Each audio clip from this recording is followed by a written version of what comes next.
cuando crecemos en esto de la residencia de cirugía maxilofacial.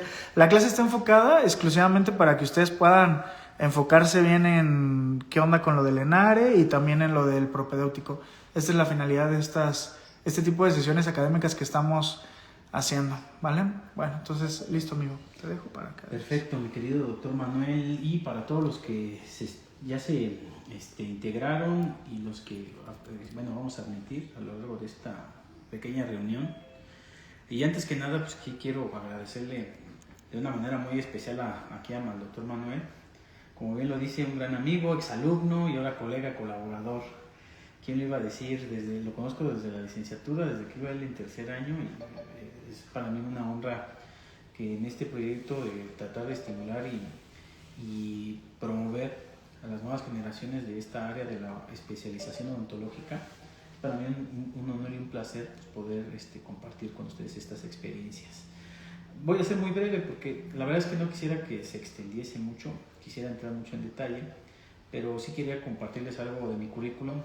Soy odontólogo, toda mi formación la hice en la Universidad Nacional Autónoma de México. Mi primera etapa fue en la Facultad de Estudios Superiores Iztacalá, de ahí egresé como odontólogo, pero a lo que yo consagro toda mi práctica es en la área de especialización. Justamente hace ratito yo estaba platicando con el doctor Manuel Sánchez, porque yo no me hice maxilofacial, que tengo todo el potencial, dice la pinta, ya me consagré a esta área. Entonces trato de hacerlo lo mejor que puedo, y también como tiene mucho que ver con el área de cirugía maxilofacial, pues también compartir todas las experiencias inherentes a nuestras dos áreas del conocimiento. También tengo estudios de maestría en ciencias odontológicas y bueno, pues también si en algún momento les interesa hacer un tipo de investigación o publicación, también tengo las habilidades y competencias para poderlas desarrollar. También parte de mí, déjame ver qué es lo que está pasando, ahí está. Y bueno, lo que hago, y es lo que me permite tener aquí pues la confianza del doctor Manuel y todos sus colaboradores, es que bueno, yo soy profesor de la Facultad de Odontología desde el año 2012, ya llevo un rato, y también pertenezco al núcleo académico de la especialización en patología bucal en la UNAM, formando a las nuevas generaciones de patólogos bucales. Tenemos ahí las instalaciones en la División de Estudios de Posgrado, donde vemos pacientes desde el punto de vista clínico y desde el punto de vista histopatológico. Y de tal manera de que bueno, yo fui coordinador durante 5 años de la clínica de medicina bucal, donde justamente el doctor Manuel Sánchez mencionaba hace un momentito, en algún momento algunos en su residencia del IMSS, del ISSSTE, pueden llegar a rotar.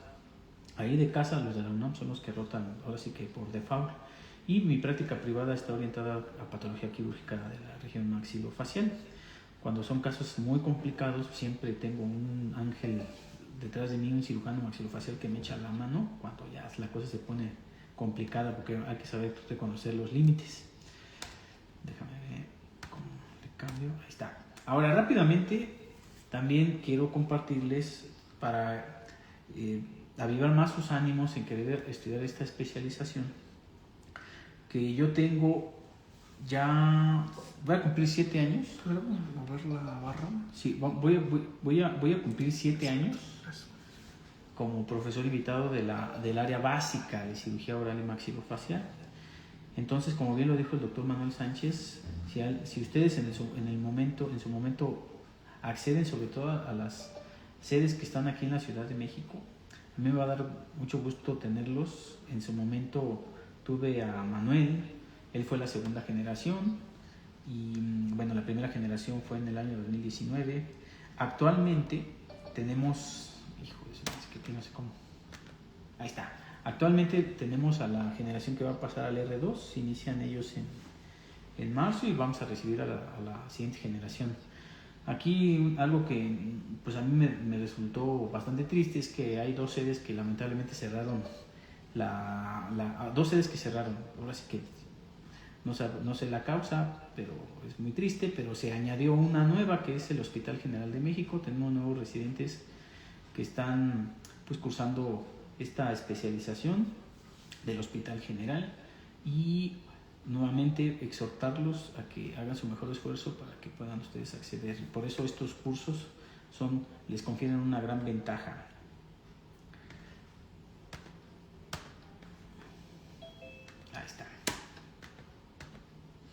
Quiero compartirles de antemano mis redes sociales, si ustedes tienen a bien en seguir a un servidor, porque justamente comparto muchas experiencias junto con muchos colegas cirujanos maxilofaciales que les pueden a ustedes ayudar a también a comprender cómo se puede colaborar y esta asociación de patología y cirugía maxilofacial.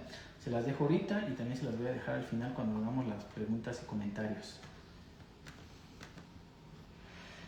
El tema que nos ocupa el día de hoy pues es anomalías craneofaciales de interés en cirugía maxilofacial. Realmente no existen como tal síndromes maxilofaciales, sino que forman parte de las anomalías craneofaciales.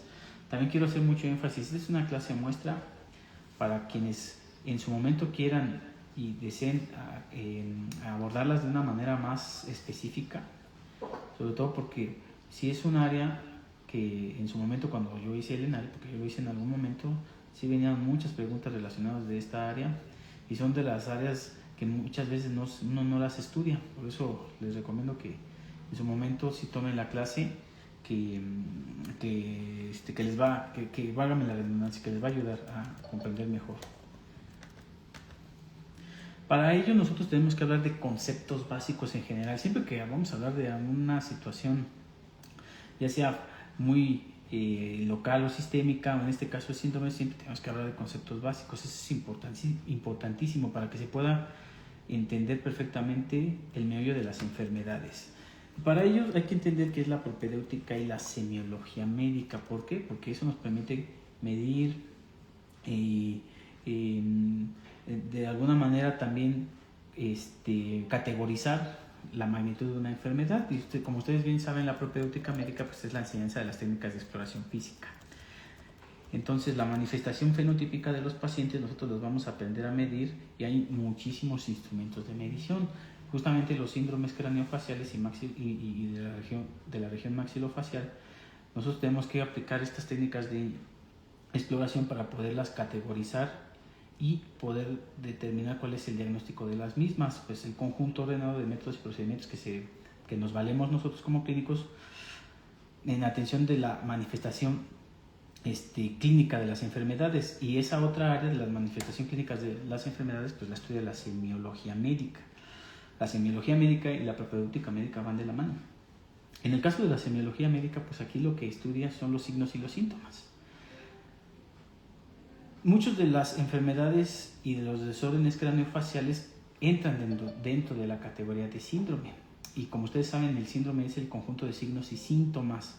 Entonces hay que aprender a mencionar y a nombrar las enfermedades, los signos y los síntomas de acuerdo a su terminología médica. Signo, todo el mundo conocemos que es un signo. El signo es la manifestación que podemos nosotros observar, medir, palpar, lo que se le denomina la manifestación fenotípica de X o Y cuadro clínico. Por ejemplo, la fiebre nosotros la podemos medir a través de un instrumento especializado en grados Celsius, que es el termómetro, que indica que la persona está padeciendo un cuadro clínico de una probable, por ejemplo, infección, ¿no?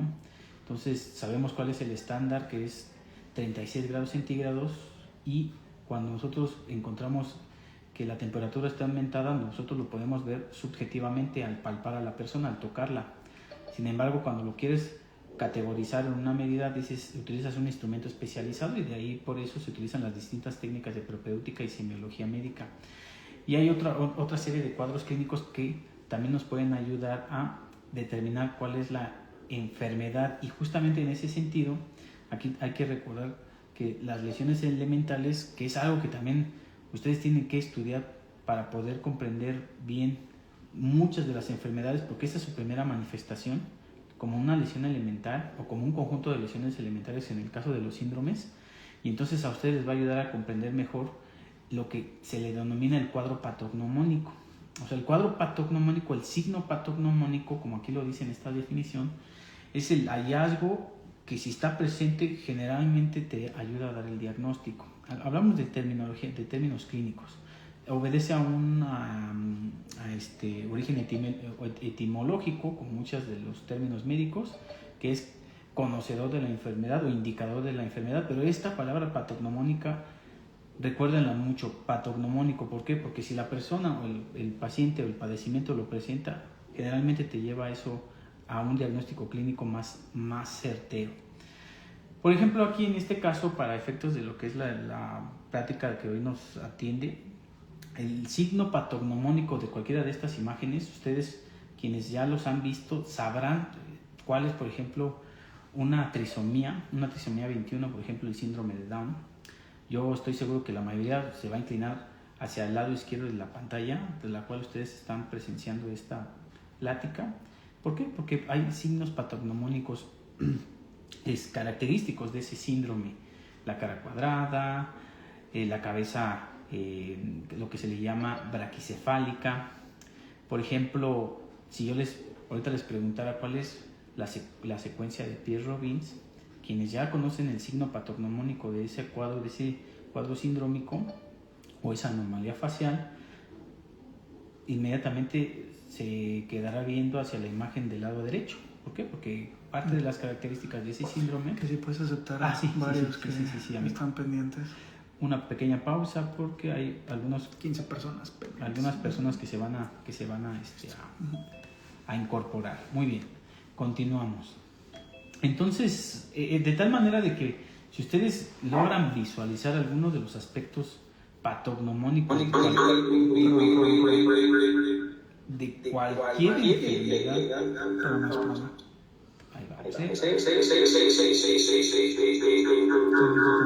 no sé qué pasó aquí.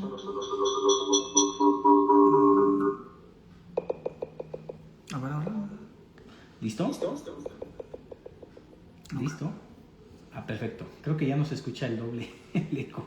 Una disculpa, estamos aquí tratando de acomodar el audio para que no haya interferencias. Bueno, continuamos. Entonces, hay signos patognomónicos para cada una de las enfermedades. Y entonces, a partir de aquí, nosotros tenemos que también entender otra serie de cuestiones relacionadas a lo que se le denomina la expresividad y la penetrancia. Eso lo vamos a ver un poquito más adelante. Y por ejemplo, la imagen de en medio, si yo aquí a los que están presentes y para efectos de lo que es la interacción, si alguien por ahí puede poner ahí en el chat qué síndrome pudiera caracterizar estas características fenotípicas patognomónicas, después lo vamos a estudiar mucho mejor, lo vamos a entender, pero son, digamos, algunas características que ya muchos de nosotros que somos cirujanos dentistas y que tenemos cierta trayectoria académica y clínica ya podemos denominar. Por ejemplo, pues este es lo que se le llama una disostosis o síndrome de Treacher-Collins, ¿no? Entonces, de alguna manera, cuando uno las visualiza o las identifica por estos rasgos patognomónicos, las puede inclusive categorizar. Vamos a continuar con la siguiente presentación. Aquí las tenemos: síndrome de Down, de Treacher-Collins, secuencia de Pierre-Robin. Y bueno, pues el síntoma pues es aquella situación que nosotros no podemos medir, es algo, pero sí podemos, el síntoma es subjetivo, nosotros podemos interpretarlo, inclusive ponerle una categoría de magnificación como el dolor y las sensaciones, que es otro de los términos que a mí siempre me gusta compartir a la hora de que nosotros entendemos cualquier tipo de enfermedad. Y el síndrome pues es el conjunto de signos y síntomas, ¿no? Y es justamente muchas de estas enfermedades o anomalías craneofaciales tienen que ver con síndromes, ¿verdad? Como por ejemplo el síndrome de Stevens-Johnson, Down y los síndromes craneofaciales. También, entonces, por tanto, hay que entender, y es algo que yo les recomiendo mucho, que se entienda cómo se puede clasificar la naturaleza de las enfermedades en función de esta clasificación o naturaleza de la lesión. Por sus siglas MIND o MIN, les recomiendo que se lo superaprendan, porque cuando ustedes se enfrentan a una enfermedad las tienen que categorizar en cualquiera de estas áreas. Por ejemplo, hay inflamatorias que son las más comunes, el pan de cada día de cada uno de nosotros en cualquiera de las áreas de especialización.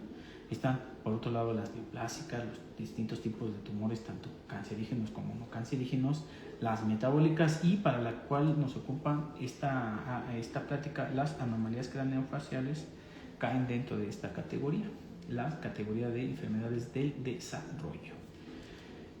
Y bueno, también uno no puede extenderse mucho en embriología porque es algo muy amplio, pero es menester entenderlo para que también uno pueda comprender a qué se debe la génesis de cada una de estas anomalías anomalías craneofaciales. En el entendido de que, por ejemplo, hay algunas preguntas específicas de Lenare en el cual pueden, así, literalmente, cuáles son las capas embriológicas del desarrollo craneofacial. O sea, bueno, se derivan de la cresta neural y el mesodermo paraxial. De la cresta neural y el mesodermo paraxial se derivan todas las estructuras craneofaciales en general. Y entonces el desarrollo embrionario de la embriología facial inicia entre la cuarta y la quinta década de la vida. También, si fuera una pregunta de examen de NARE, yo les pondría ahí, por ejemplo, en el chat, de qué arco faríngeo deriva, por ejemplo, la maxila y la mandíbula, ¿no? Y la mayoría tendría que saber forzosa y obligatoriamente que es el primer arco faríngeo. Entonces, desde la quinta semana ya empiezan algunas estructuras embrionarias a manifestarse, como la prominencia frontonasal, la placa nasal, por ejemplo, la membrana orofaringea, que en algún momento va a ser la cara posterior de la cavidad oral y el orificio oral que le va a dar origen, por ejemplo, al estomodeo, y el proceso maxilar y el arco mandibular, recuerden ustedes, derivan del primer arco faríngeo. Aquí todavía no van a ver estructuras anatómicas de alguna manera identificables al momento de esta etapa de desarrollo embrionario. A partir de la sexta semana ya se van a empezar a visualizar algunas estructuras, como por ejemplo las prominencias nasales, el proceso nasolateral, el surco lagrimal. El proceso maxilar empieza a tomar una forma a partir de la sexta semana, ya se empiezan a confrontar, a acercar. Y también una pregunta de examen obligada siempre en área es: ¿cuál es el inicio de la odontogénesis? Pregunta de examen siempre clásica es a partir de la sexta semana, ¿no? La odontogénesis siempre inicia a la sexta semana de vida intrauterina. Y bueno, ya llega una etapa a partir de la séptima semana donde ya la cara del embrión ya empieza a tomar una forma. Ya, por ejemplo, los orificios nasales empiezan a ir a la línea media, los procesos oculares, los globos oculares empiezan a acercarse. Y también, por ejemplo, el pabellón auricular en esta etapa pues está un poquito hacia la parte caudal, y poco a poco, conforme van pasando las semanas, empiezan a migrar hacia la zona donde posteriormente van a colocarse para constituir a la nueva persona, ya en su fenotipo de desarrollo final. Por ejemplo, los globos oculares en cualquiera de estas etapas, sobre todo en la primera, siempre están a 180 grados. Si nosotros nos regresamos aquí, por ejemplo, a la séptima semana, quinta semana, vean ustedes, están ubicados a 180 grados. Conforme el individuo se va desarrollando, segundo mes, van cambiando 105, 71 grados, inclusive en la etapa adulta 68 grados, la posición de los ojos, y así también el desarrollo del pabellón auricular. ¿Por qué? Porque también hay trastornos del desarrollo de lo que es las orejas, lo que le llaman las microtias, y que son muy comunes en muchos de los síndromes que se van a estudiar en estas pláticas. Ahora, es fundamental en cualquiera de esas etapas. Yo solamente hablé hasta la séptima etapa, ¿verdad? ¿Por qué? No quiere decir que no sean importantes todas las etapas del desarrollo de la persona, desde que es concebido hasta el desarrollo final. Pero sí hay unas etapas entre la tercera y la octava semana de alta susceptibilidad a desarrollar alguna anomalía. Por ejemplo, esta imagen es tomada del libro de Robbins de Patología General, que es de las últimas actualizaciones. Bueno, es la 9ª edición, pero está la 10ª edición. Entonces, por ejemplo, entre la cuarta, quinta, sexta semana de desarrollo intrauterino, vean ustedes cuáles son los sistemas orgánicos que pueden ser afectados y cuáles podrían ser las causas. Hay causas genéticas, herencia mendeliana, que vamos a definir un poquito más adelante, ambientales, por ejemplo la sífilis, muchas situaciones de carácter multifactorial pueden de alguna manera ocasionar algún desorden genético que pueda conllevar a una anomalía de estas que vamos a estudiar. Incluso algo que también ustedes tengan siempre en cuenta es que algunas deficiencias, sobre todo de ácido retinoico y de ácido fólico, pueden condicionar, por ejemplo, a labio paladar fisurado, ¿no? Es bien conocido. Entonces, tomen en cuenta que las primeras etapas del desarrollo embrionario son fundamentales y que pueden ser críticas a la hora de que el individuo y que el individuo pueda desarrollar uno de estos síndromes, pero hay muchas causas que los pueden desencadenar. En la medicina, como ustedes saben, está muy avanzada y actualmente pues existen métodos de diagnóstico muy eficaces.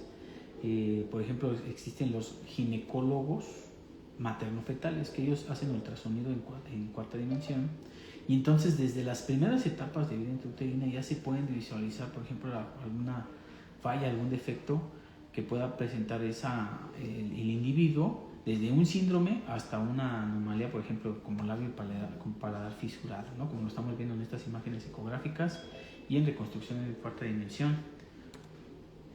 Parte de los conceptos básicos que entonces, para efectos de entender estos síndromes, también a mí me gustaría mucho compartir es qué es el genotipo y qué es el fenotipo, porque también se habla mucho de eso. Y si no se entiende, uno suele confundir qué es un trastorno genético, un trastorno hereditario y un trastorno, por ejemplo, congénito. Por eso es muy importante que ustedes desde ahorita lo empiecen a separar para que vean en qué categoría caen cada una de esas enfermedades. Por ejemplo, el genotipo, como todos lo saben, pues es lo que nosotros no podemos ver y que constituyen a una persona, a un individuo, que es literalmente el genoma, toda esa maquinaria de proteínas que no siempre se van a expresar y que van a constituir a un individuo, que es el fenotipo, ¿verdad? El fenotipo, que son los genes que se van a expresar y que se van a expresar de tal manera y su verdadera cara va a ser el fenotipo. El fenotipo sí va a ser lo que nosotros vamos a poder visualizar, medir, observar, como por ejemplo la altura, el color de los ojos, el pelo, las funciones, etcétera, y que pueden ser adaptables y que pueden hacer que se despierte una proteína, por ejemplo, del genotipo, y que pueda al individuo llevar a la adaptación. Pero en síntesis, el genotipo obedece, por ejemplo, a la herencia mendeliana, y hay algunas situaciones, por ejemplo, que se pueden heredar y que ahorita las vamos a entender más adelante, que es los términos de autosómico dominante y autosómico recesivo. El fenotipo, por tanto, es lo que nosotros sí vamos a poder observar, medir, palpar, y como lo que veíamos muy al inicio, ¿no? Hay muchos cuadros clínicos en el fenotipo de las síndromes craneofaciales que son hasta cierto punto fácilmente detectables, que te puede llevar a decir, esta persona tiene paladar fisurado, esta persona tiene labio paladar fisurado de tal y cual categoría. Vamos a seguir. Y por tanto, pues también parte de los conceptos básicos es también entender la herencia mendeliana, porque muchos de ellos son de carácter autosómico dominante. Por ejemplo, ¿qué es una enfermedad congénita o genética de carácter autosómico dominante? Entonces, estos son conceptos universales, también vienen en el libro de Robbins. Entonces, estos patrones genéticos, con que una sola copia de uno de los dos padres se herede, tiene el 50% de probabilidades de que su progenie, en este caso son 4 hijos, el 50% que 2 de ellos van a expresar la enfermedad. Es decir, las enfermedades autosómicas dominantes son las que son más susceptibles a expresarse en la progenie, en los hijos próximos, mientras que las autosómicas recesivas son solamente hasta el 25%, o sea, de 4 hijos en una familia, uno tiene la probabilidad, y esos aunque la exprese, o aunque la presente, no necesariamente la va a expresar. Esos son a los que se les conoce como los portadores, ¿no? Los portadores de lo que es el gen, digamos, afectado, pero no necesariamente va a expresar la enfermedad. Ahora, eso no quiere decir que no la exprese, sí la va a expresar, pero en menor proporción. Por ejemplo, si yo llevo estos conceptos a un ejemplo, por ejemplo, una disostosis, como lo que es la displasia craneoidocraneal, ¿qué características tiene? Bueno, primero es autosómica dominante. Bueno, uno de sus padres, en una familia, hay una alta probabilidad, hasta un 50%, de que haya sido transmitido de forma hereditaria. Por eso es autosómica dominante, y la persona desarrolló los distintos signos y síntomas de esta disostosis, ¿no? ¿Qué características tiene? Pues hay alteraciones óseas en general.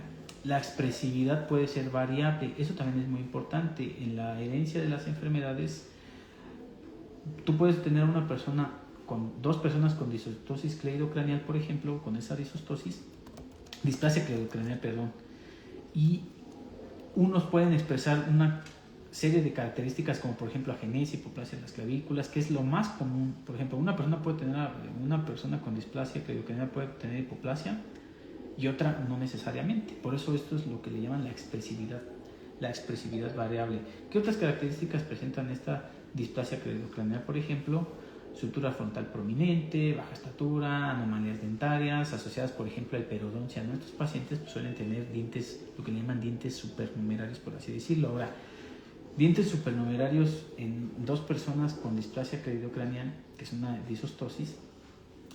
Por ejemplo, hay personas que a mí me ha tocado ver con displasia cleidocraneal que tienen una cantidad de dientes impresionante y otras que solamente tienen un par más, no necesariamente las tienen que tener iguales. Por eso es de expresividad variable.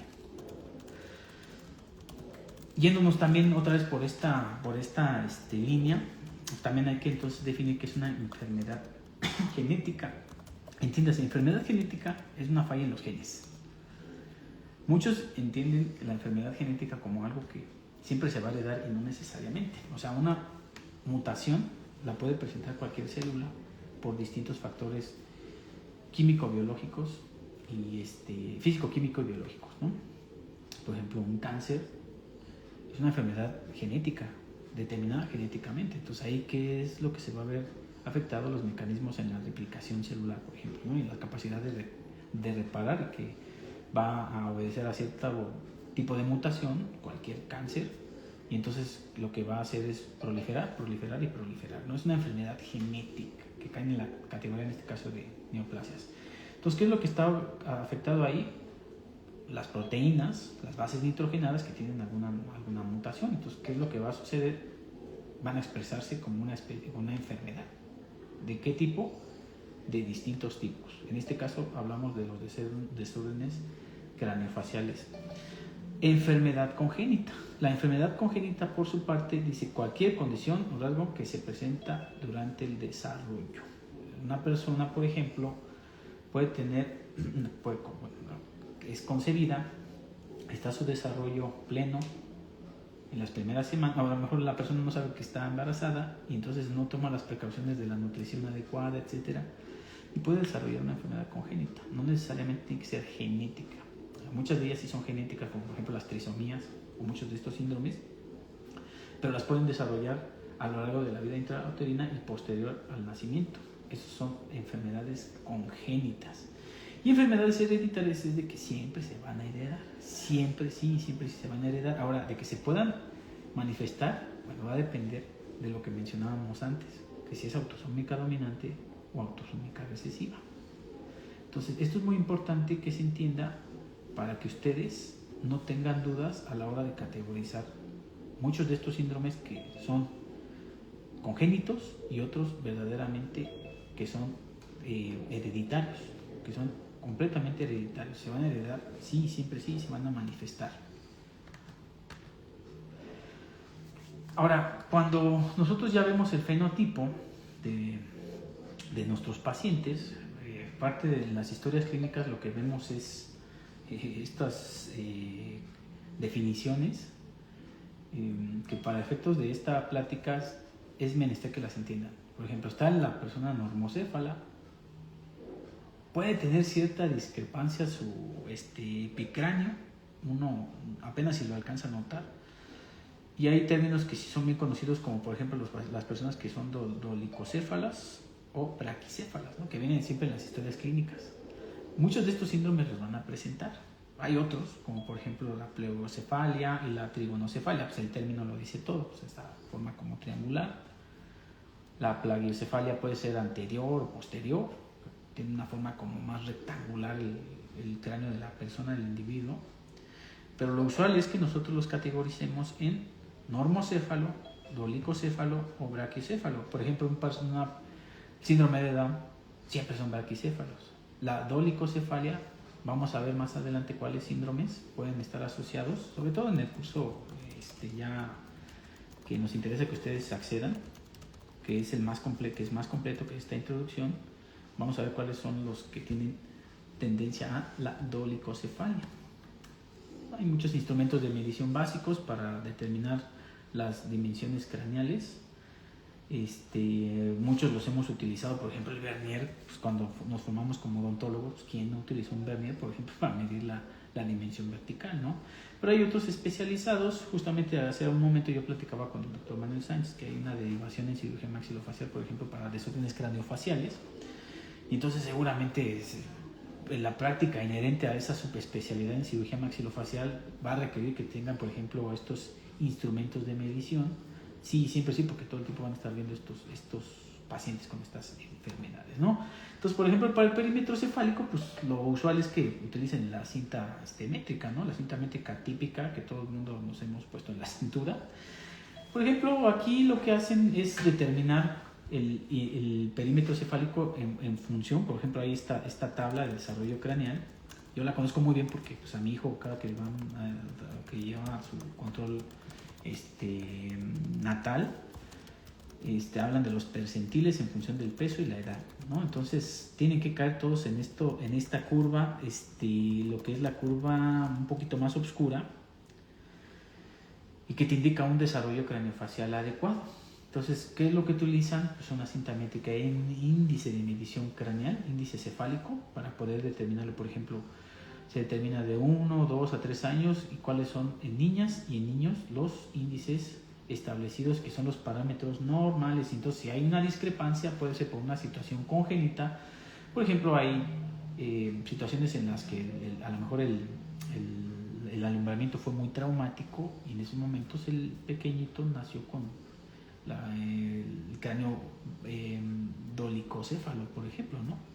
Una situación completamente congénita que fue fortuita, pero muchos de ellos son del desarrollo congénitos y hereditarios.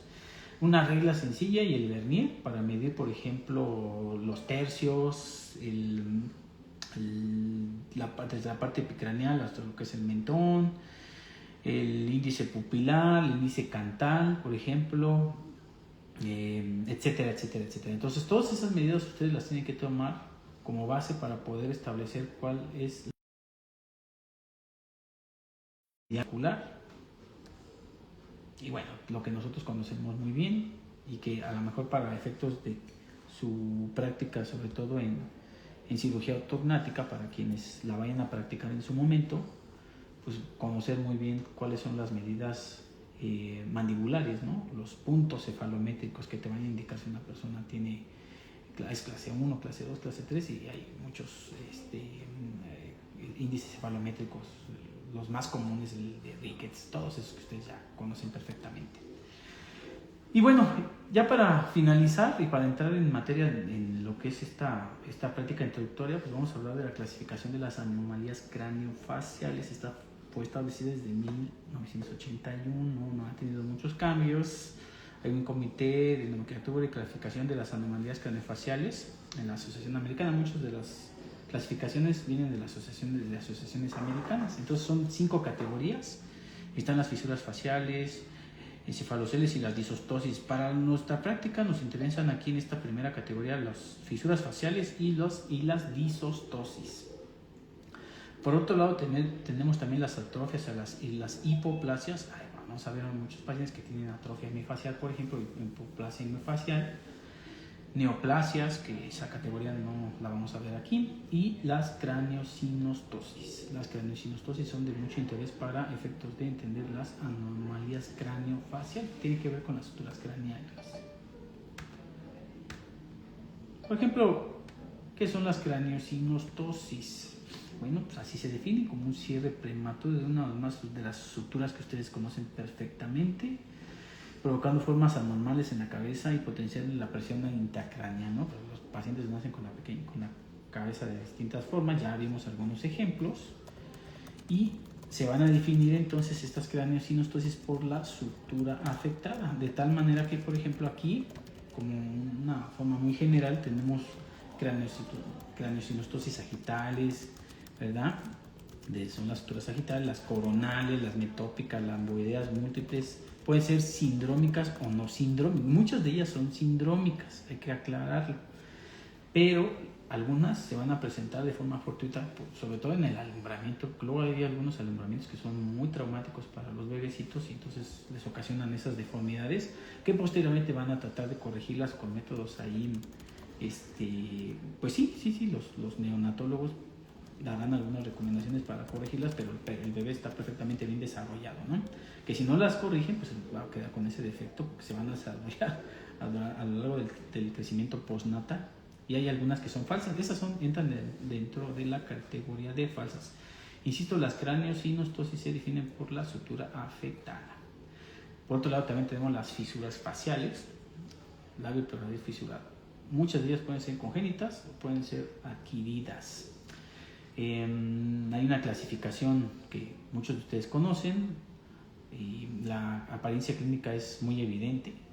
Es importante que ustedes conozcan esa clasificación porque hay campañas de labio y paladar fisurado que se trabajan en conjunto con otorrinos, doctor Manuel, y es menester que ustedes las conozcan para poder corregirlas desde el punto de vista quirúrgico. Entonces, hay una clasificación anatómica, por ejemplo, la fisura labial aislada, la palatina aislada, la labiopalatina.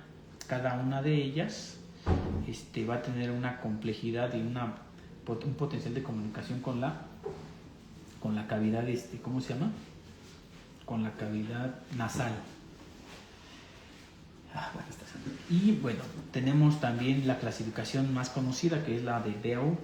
Entonces hay 4 categorías que solamente, por ejemplo, pueden afectar el paladar blando, aquí ya que afectan el paladar blando y duro, que pueden irse inclusive hacia los tejidos blandos y que se hacen todavía más complejas. Estos, insisto, solamente es una salpicadita de lo que se va a ver en lo que es el curso.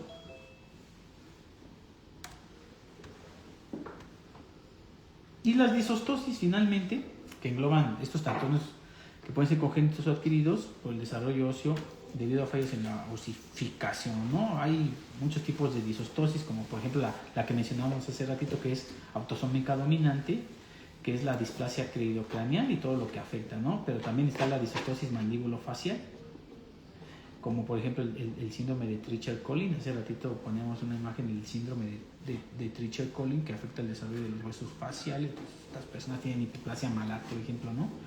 Es micrognatia, microtia, ¿no? De lo que son los orificios, los pabellones auriculares, ¿no? Disostosis craneal, síndrome de Cruzón, cierre prematuro de las suturas craneales, o que es también una craneosinostosis, y disostosis acrofacial, disostosis espondilocostal. Todas estas las vamos a ver en el curso formal. Y vemos aquí algunas imágenes. Lo importante aquí es que, como es de interés odontológico, pero aquí para efectos de lo que a ustedes les interesa, cirugía maxilofacial, el objetivo es de que ustedes tengan las suficientes bases para que enfrenten el ENARE y para que una vez que ya sean residentes sepan identificarlas. Hay muchos fenotipos de estos síndromes y, por ejemplo, vemos una lista muy amplia y vean ustedes, hay anomalías craneofaciales, bastantes anomalías craneofaciales de interés odontológico, como por ejemplo las fisuras orofaciales, el labio de paladar hendido, las craneosinostosis que ya hemos hablado hace ratito, el de Apple, el síndrome de Pfeiffer, la displasia craneocraniana, la displasia ectodérmica. La displasia ectodérmica también es muy interesante porque parte de sus manifestaciones clínicas implica también fallos en el desarrollo, por ejemplo, de los órganos dentarios, que van a ser muy evidentes, ¿no? El síndrome de Papillon-Lapierre. El querubismo tiene una característica patognomónica que ojalá que muchos de ustedes la recuerden. Es ese típico signo de querubín. Los pacientes tienen este aumento en la proporción de los tercio medio inferior. Bueno, vamos a estudiarlo ahora que hagan el curso. El síndrome de Van der Rohe, el síndrome del nervio blanco esponjoso, la neurofibromatosis, que es una enfermedad genética completamente y hereditaria, fibromatosis gingival hereditaria, el de Goldenhar, el síndrome de Gorlin, que entre otras cosas pues, forma, por ejemplo, quistes ontogénicos, ¿no? El queratoquiste ontogénico del síndrome de Gorlin-Goltz, síndrome de Gardner, que entre otras cosas también produce osteomas y una serie de situaciones también ahí del desarrollo de los órganos dentarios. Hiperodoncia, estos pacientes tienen una gran cantidad de dientes. Y como, bueno, parte final, yo les puse un cuadro. Esto evidentemente se tiene que ver con mayor detalle en el curso.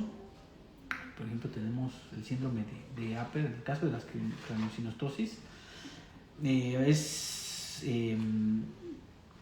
muy patognomónico que tengan el retroceso del tercio medio de la cara, sindactilia simétrica de los dedos y de las manos y de los pies, ¿no? El síndrome de Apert, ¿no? Y ellos se deben a una falla de un factor de crecimiento, que es el factor de crecimiento fibroblástico y de su receptor 2. El síndrome de Cruzón, por ejemplo, la hipoplasia maxilar, que es un defecto superficial de la órbita causando exoftalmia y nariz en forma de pico del oro. El síndrome de Pfeiffer, que presenta el síndrome de Pfeiffer, retroceso del tercio de la media de la cara, dedos con porción terminal aumentada, sindactilia y tejido blando y otras anomalías. Creusodermoesqueletal, exoftalmia, hipertelorismo, que las cuencas de los cantos están separados. Nariz en forma de pico, rostro plano, pliegues piel aterciopelar, alteraciones en la columna y neoplasias venidas de la mandíbula. Jackson-Weiss, dedos aumentados, doblados y tercio medio de la cara plano. Síndrome de Muenke, cruzamiento coronal, anormalidades esqueléticas de las manos y de los pies y de la pérdida auditiva. Es solamente como una especie de salpicadito. Obviamente falta ver la parte clínica, la parte de imágenes.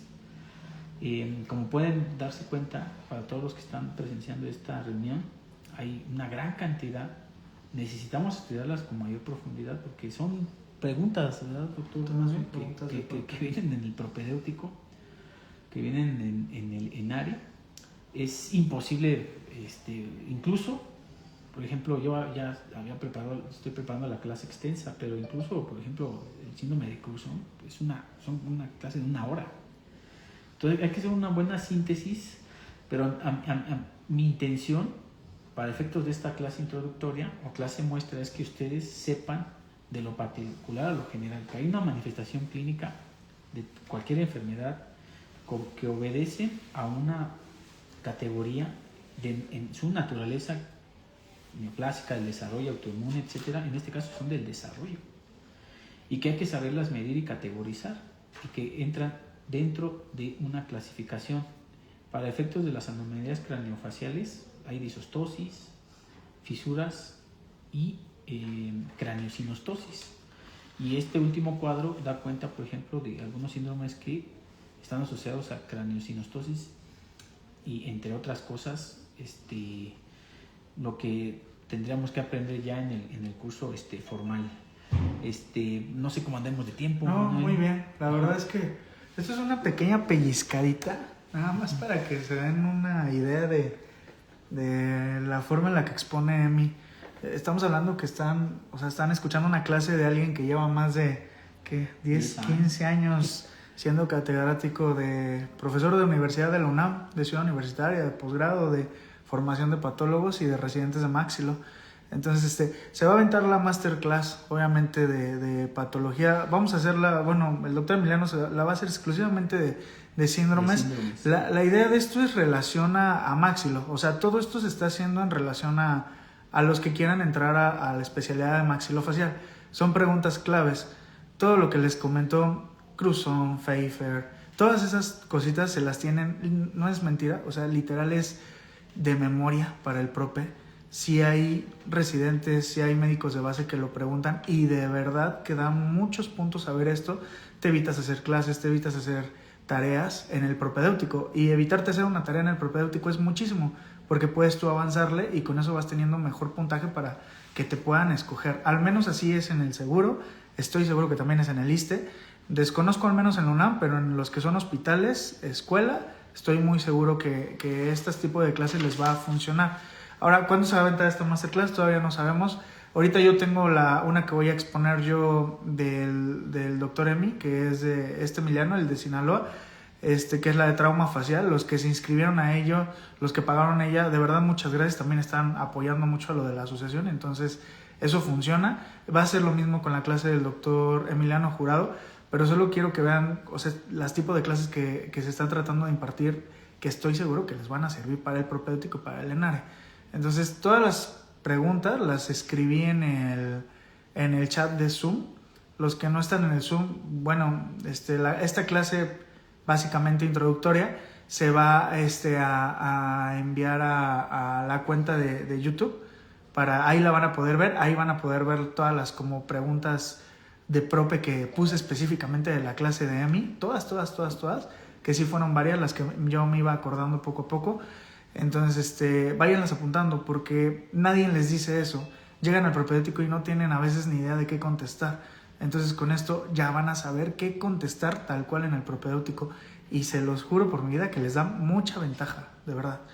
Pues excelente, amigo, ¿eh? Qué buena clase te acabas de aventar, pues, de verdad. Híjole, es un salpicadito, Manuel, te lo juro que a mí me hubiera gustado así.